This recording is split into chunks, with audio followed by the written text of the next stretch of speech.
limang mabigyan ka ng pagkakataon na makapamili ng leading man or makaka-eksena mo love scene sa pelikula, sino sa mga sikat nating mga...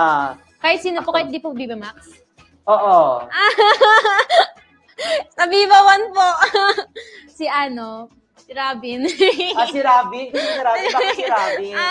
Kasi crush ko po yun eh.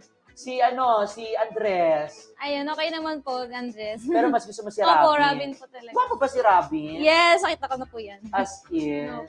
Paano pag niligawan ka ni Robin? Yes agad. Paano kung kuyugin ka ng mga fans ng Ay, wala akong pake. Okay lang. Pero nagkaroon ka na ba ng jowa before? Ay, wala po. No boyfriend since birth. Kasi 18 pa lang po. Talaga? Pero, as in, pwede ba natin sabihin you're virgin? Yes.